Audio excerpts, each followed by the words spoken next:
All right, let's talk about the big one. The ultimate sales pitch. The final carrot and the ultimate stick. Heaven and hell. Think about it. For modern Christianity, this is the entire ballgame, right? It's the central organizing principle. Be good, accept Jesus, get your golden ticket to the pearly gates for an eternity of harp music and cloud lounging. Be bad, reject Jesus, or, just happen to be born in the wrong part of the world, and you get a one-way, non-stop trip to the subterranean barbecue pit for an eternity of, well, let's just say it ain't pleasant. This binary choice, eternal bliss versus eternal agony, is hammered home from Sunday school onwards. It's the core motivation, the fundamental threat, and the ultimate promise that underpins the entire faith for billions of people. It is, without a doubt, the most important theological concept in Christianity once you get past the resurrection itself. So here's a fun little question for you. What if I told you that for the first 2/3 of the Bible's story, for thousands of years of Jewish history, this entire world-defining, soul-saving concept just wasn't there? No, seriously. What if I told you that the foundational texts of the Judeo-Christian tradition, the books of Genesis, Exodus, Samuel, the Psalms, Isaiah, none of them contain the concepts of heaven and hell, at least not as we know them today? It's like watching the first 2 movies of the Star Wars trilogy and no one ever mentions the Force. It's a plot hole so massive that you could fly a Star Destroyer clean through it. So where in the world did heaven and hell come from anyway? How did the single most important doctrine in modern Christianity manage to go completely unmentioned for over 1,000 years of its own sacred history? Well, today we're going to put on our theological detective hats. We're going to become biblical archaeologists, dusting off the ancient texts and digging through the layers of history to solve this very mystery. We're going to look at what the Old Testament actually says about the afterlife, what the New Testament suddenly introduces, and we're going to explore the 3 most likely solutions to this puzzle. And I'll give you a little hint. One solution is just bizarre. One is unbelievably cruel. And one changes absolutely everything. So stick around. This is going to be a fun one.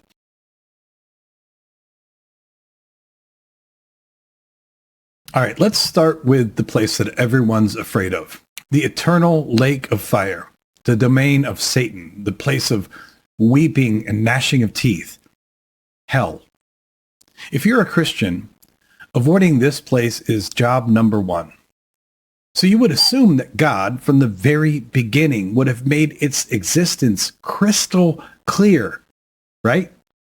You think that the warnings would be plastered all over the Old Testament. Well, let's take a look. Spoiler alert, they are not. When the Old Testament talks about the afterlife, the place where the dead go, it uses one primary word, Sheol. S-H-E-O-L. You can find it all over the place. When Jacob is mourning his son Joseph, whom he believes to be dead, he says in Genesis 37, verse 35, I shall go down to my son in mourning to Sheol. When the psalmist is in the depths of despair, he cries out in Psalm 88, for my soul is full of troubles and my life draws near to Sheol. But here's the crucial part. Sheol is not hell. It ain't even close. Sheol, in ancient Israelite thought, was a neutral, shadowy, subterranean realm. It was the pit, the land of silence and dust. And here's the key. Everyone went there. The good, the bad, The righteous, the wicked, the kings, the paupers, Israelites, Egyptians, Canaanites, everybody punched a ticket to Sheol. There was no fire, no pitchforks, no eternal torment.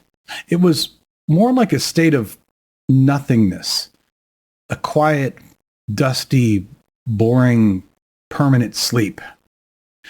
Think of it less like a torture chamber and more like a cosmic retirement home where the lights are always off and the staff has gone home for the day.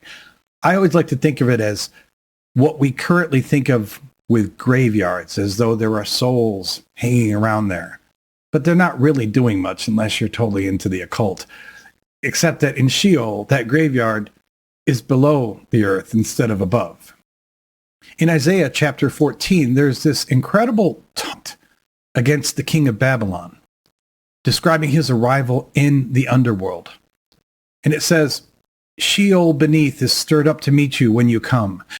It rouses the shades to greet you, all who were leaders of the earth. It raises from their thrones all who were kings of the nations. It's a party of ghosts, not a pit of fire. But wait, I can hear some of you screaming, what about Gehenna?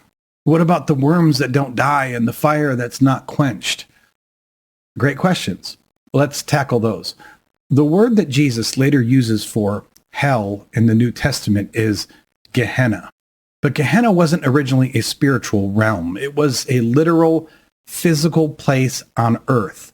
It was the Valley of Hinnom, a ravine just outside the walls of Jerusalem. Historically, it had a very dark reputation. The prophet Jeremiah, in chapter 7, verse 31, tells us that it was a place where ancient Israelites, falling into pagan practices, had actually performed child sacrifice, burning their sons and daughters in the fire to the god Molech. Because of this horrific history, it became a cursed, defiled place. In later times, it was essentially used as the city's garbage dump, a place where refuse, animal carcasses, and the bodies of executed criminals were thrown. And to consume all of this waste, there were constant fires smoldering. So when the prophet Isaiah, in the very last verse of his book, Isaiah 66:24, talks about the righteous going out and looking upon the dead bodies of their enemies, whose worm does not die and whose fire is not quenched, he's not describing a tour of metaphysical hell. He's using the visceral, disgusting image of the smoldering, maggot-infested city dump of Gehenna to describe the fate of God's enemies on earth. It's a picture of total, shameful destruction, but not eternal conscious torment in another dimension. So after sifting through the entire Hebrew Bible, the conclusion is inescapable. The concept of an eternal place for fiery punishment for the wicked is completely, utterly, and conspicuously absent. The biggest threat in modern Christianity didn't even exist in Old Testament theology. But what about the flip side? What about the big reward? Surely the Old Testament talks about heaven, right? Well, about that.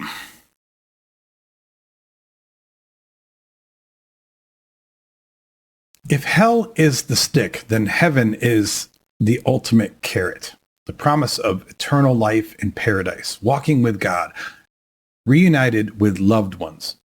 It's the goal. It's the reason for enduring hardship on earth. So surely this glorious destination is described in detail from the very beginning, right? Let's go back to the text. The Old Testament talks about the heavens a lot. In Hebrew, it's the word, and I'm probably going to screw this up, shamayim. But almost every single time it's used, it's not talking about an afterlife destination for human souls. In Genesis 1, it's what God creates on the second day, the sky, the firmament. It's the physical cosmos. When the psalmist in Psalm 19 says, The heavens declare the glory of God. He's talking about the stars and the sky. The heavens is also used to describe God's dwelling place. Psalm 115, verse 16 says it perfectly. The heavens are the Lord's heavens, but the earth he has given to the children of men. There's a clear distinction. Heaven is God's house. Earth is our house. The idea of humans packing up and just moving into God's house after they die isn't part of the deal. When you died, you went down to Sheol, not up to the Shamayim. Now, again, there are a couple of tricky verses that apologists might point to. What about Enoch? Genesis 5, verse 24 says that Enoch walked with God, and he was not, for God took him. It's incredibly mysterious and cool, but it's presented as a one-off, a bizarre exception for a singularly righteous man. It's not presented as the standard retirement plan for all believers. What about Elijah? In 2 Kings chapter 2, the prophet Elijah doesn't die. He gets picked up by a chariot of fire and taken into the heavens in a whirlwind. Again, totally awesome metal album cover stuff.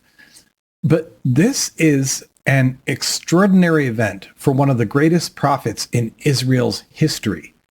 It's not the template for what happens to your average Israelite farmer when he kicks the bucket.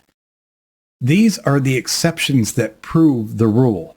The very reason that these stories are so memorable is because they're so unique and contrary to what normally happened, which was a one-way trip down to Sheol. The focus of the entire Old Testament covenant between God and Israel is about this life and this earth. The promises are for land, for descendants, for national prosperity, for good harvests. The curses are for famine, disease, and exile. The entire moral and legal framework is built around creating a just and prosperous society here and now.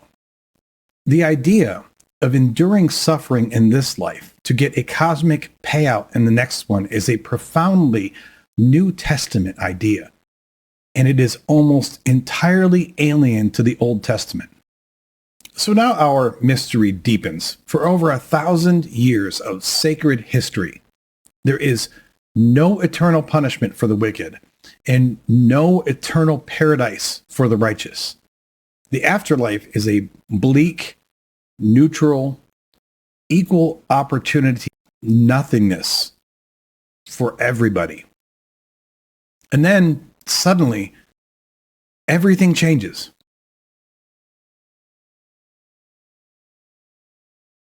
You turn the page from Malachi to Matthew, and it's like walking into a different theological universe. A young, itinerant preacher from Galilee named Jesus steps onto the scene, and suddenly, heaven and hell are not only real, they are the central, most urgent topic of conversation. Jesus talks about hell more than anyone else in the entire Bible. And he almost always uses that word that we talked about, Gehenna. He takes the image of that smoldering garbage dump outside Jerusalem and he weaponizes it, turning it into the primary metaphor for divine judgment.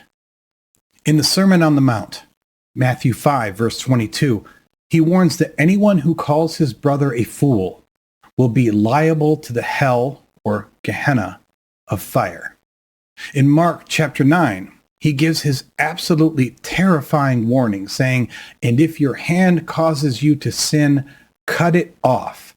It is better for you to enter life crippled than with two hands to go to hell, or Gehenna, to the unquenchable fire." He repeats this for your foot and your eye. The stakes have been raised from earthly consequences to eternal, fiery agony. Now, at the same time, he introduces the concept of heaven as a glorious reward for his followers. He says in Matthew 5, verse 12, "Rejoice and be glad, for your reward is great in heaven." In John chapter 14, he gives that famous, comforting promise. In my Father's house there are many rooms. I go to prepare a place for you. And to the thief on the cross next to him, he says in Luke 23, verse 43, truly I say to you, today you will be with me in paradise. The contrast is staggering. We went from 1,000 years of theological silence to a nonstop, high-stakes discussion of eternal destinies. It's like the Bible got a new writing staff for its final season who decided to completely retcon the entire premise of the show. This raises the most important question of all. If heaven and hell are real and have always been the ultimate stakes for humanity, why this sudden reveal? Where did these ideas come from that they could be completely absent for millennia and then suddenly become the cornerstone of Jesus' entire ministry? The answer isn't in the Bible itself. It's in the silent years between the Old and New Testaments.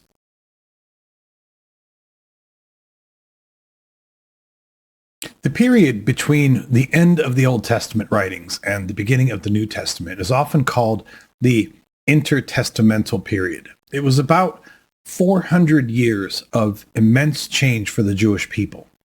They were no longer an isolated tribal kingdom. They were now a small nation caught between giant competing empires.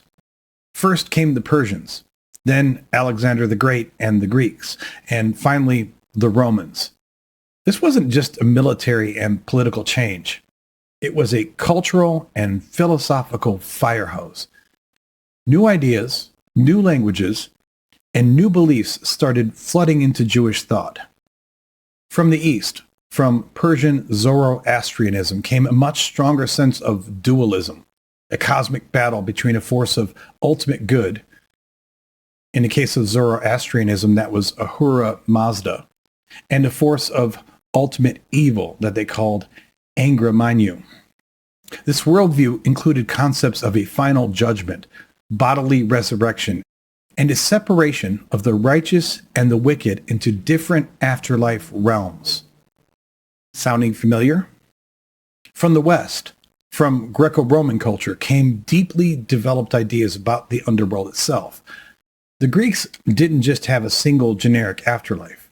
They had the shadowy realm of Hades for the average person, but they also had Tartarus, a deep pit of torment for the enemies of the gods, and they had the Elysian Fields, a paradise reserved for great heroes. The idea of a tiered afterlife with different destinations based on your life on Earth was in the cultural water everyone was drinking. Now, these foreign ideas began to mingle with Jewish thought, and you can see the evolution happening in Jewish texts written during this period, books that aren't in the standard Protestant Bible, like the Book of Enoch. The Book of Enoch describes a multi-tiered heaven and a place of punishment for wicked angels and people. It's a clear development from the simple one-size-fits-all Sheol of the older texts. So by the time that Jesus of Nazareth began his ministry in the early 1st century AD, the concepts of a heavenly paradise for the good and a fiery hell for the wicked were no longer fringe or foreign ideas. They were popular, widespread theological developments within Judaism itself. The stage was perfectly set for a preacher to come along and make these ideas the centerpiece of his message. Which brings us back to our central mystery. We know the how, but we still don't know the why. Why this massive theological shift? We have 3 possible explanations that I've come up with. If there are others, please put comments below, because I still need to do some more research on this. But this is where things get really interesting.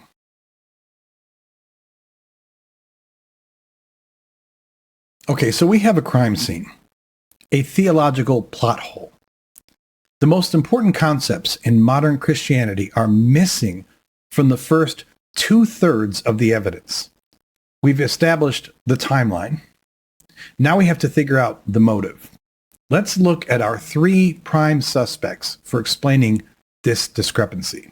The first theory is that heaven and hell, as afterlife destinations for humans, literally did not exist during the Old Testament period. They were created or opened up by God sometime before the 1st century AD, but after the 4th century BCE. But let's just sit with that for a moment. This theory suggests that for millennia, God had one system in place. Everybody goes to the sleepy abyss of Sheol. Then one day he just changes his mind. He decides out of the blue that what the cosmos really needs is an eternal torture chamber. He renovates parts of the spiritual realm, cranks up the thermostat to infinity, and opens the doors to hell right around the time that the Romans are building aqueducts. This idea is, on its face, patently absurd. But it's worse than absurd. It's morally monstrous. What does this say about the character of God? That he's reactive? That he's making up the rules as he goes along? What happened to all the wicked people who died before hell was open for business? Did they get a free pass? Did Cain and the corrupt kings and all the evil people of the Old Testament just get to chill out in Sheol forever because they had the good fortune to die before God built his inferno? This makes God seem less like an all-knowing, unchanging, perfectly just being and more like a capricious, unstable landlord who suddenly decides to add a dungeon to the basement of his apartment building.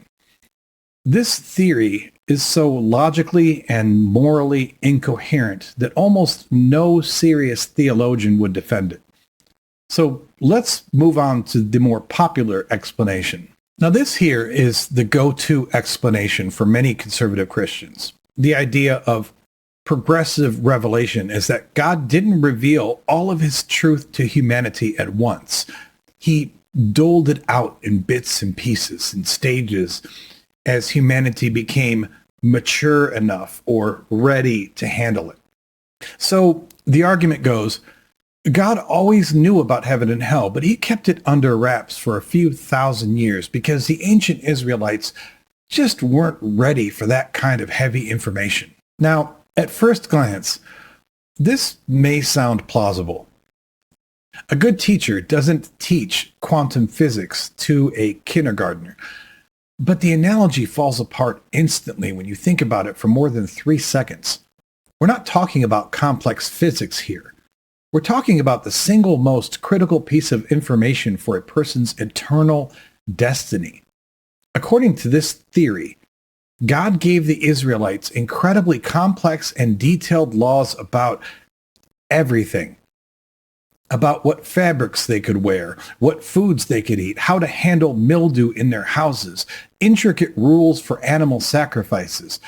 They were ready for all of that, but they weren't ready to be told, hey, by the way, there's a place of eternal fire that you really want to avoid, and here's how. It's preposterous. It makes God out to be the most incompetent and criminally negligent teacher imaginable. If you accept this theory, you have to accept that for countless generations, millions upon millions of people lived and died and potentially went to an eternal hell without ever being clearly warned that it even existed. They were playing a game for the highest possible stakes without ever being told the rules, and without ever being told that they were playing the game. All because God, for some inexplicable reason, decided to keep the rule book hidden. That's not a loving father guiding his children. That is a cosmic parent who never tells his toddler that the stove is hot and then acts surprised when the child gets burned. It's not just intellectually bankrupt, it's morally reprehensible. Which leaves us with one final suspect, the one that, for many believers, is probably the most unthinkable and uncomfortable. but it's also the one that fits all the evidence perfectly. Then again, when have Christians ever been bothered by evidence?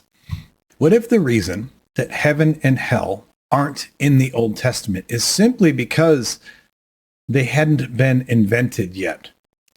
Not by God, but by humans. Let's think about this like a human. You look around the world and you see a profound sense of injustice. You see good, kind, hardworking people suffer their entire lives with disease and poverty.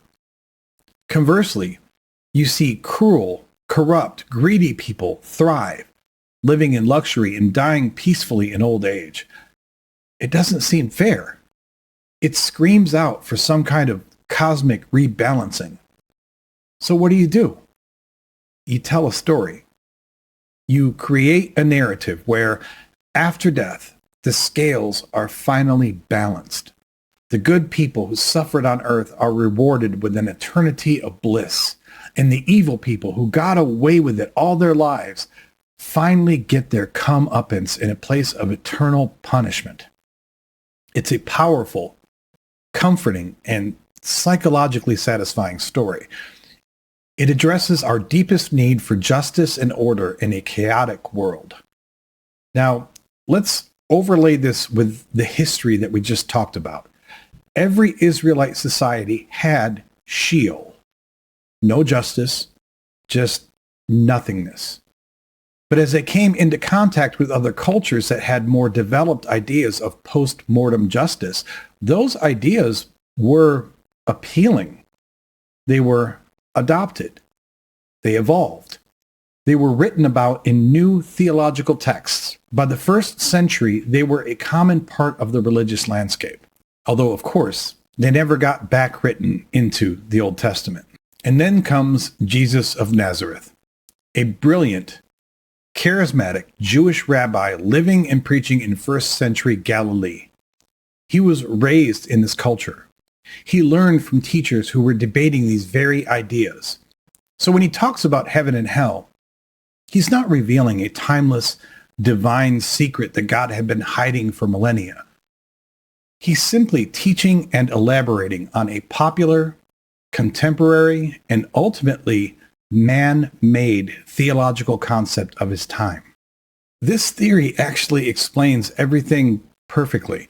It explains the silence of the Old Testament. It explains the sudden obsession in the New Testament. It explains the historical development of the ideas.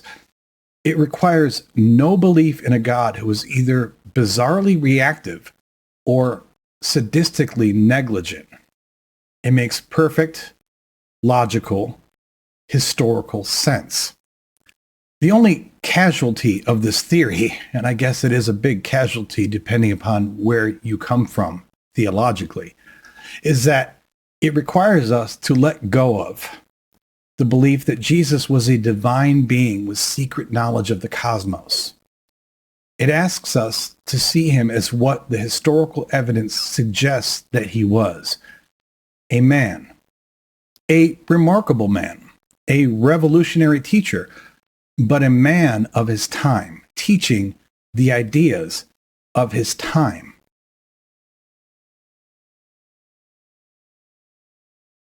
So where did heaven and hell come from? The evidence strongly suggests that they didn't come from a divine revelation at the dawn of time. They grew, they evolved, they were borrowed and adapted. They were born from our human yearning for justice, our fear of death, and our hope for something more. They are powerful stories, perhaps some of the most powerful stories ever told, but they appear to be just that, stories. And maybe that's not such a bad thing. Maybe the real takeaway from the ancient Hebrew scriptures wasn't that we should be good so that we can get a reward in the sky or avoid a punishment underground. Maybe their focus was in the right place all along. Maybe the point isn't to secure a mansion in the next life, but to build a more just, more compassionate, and more meaningful society in this one, which is the only life that we know for sure that we have. What do you think? Which theory makes the most sense to you? And where did I screw it all up? I'm sure you Christians have got some great hateful comments about how I'm going to burn in hell, and I'll be so sorry that I ever made this video. But for anyone who wants to contribute something thoughtful on this, I'd love to hear what you have to say. If you found this deep dive valuable, do me a solid. You know what to do. Hit the like, the subscribe, whatever. I hope to see you around in future videos. I'm glad that you've been here with me. If I have screwed up anything, if I have misread any aspect of Scripture, if I have misrepresented Yahweh or Jebus or the Holy Spirit, they are welcome to chime in and correct me at any time. Anything you guys want to add? Guys, you're always missing your cue. Always. Okay, well, maybe they'll be with us for the next video. Who knows? Thank you for being here. I hope to see you again soon on my channel, Skepticist. But until I do, lo, I say unto you, stay skeptical.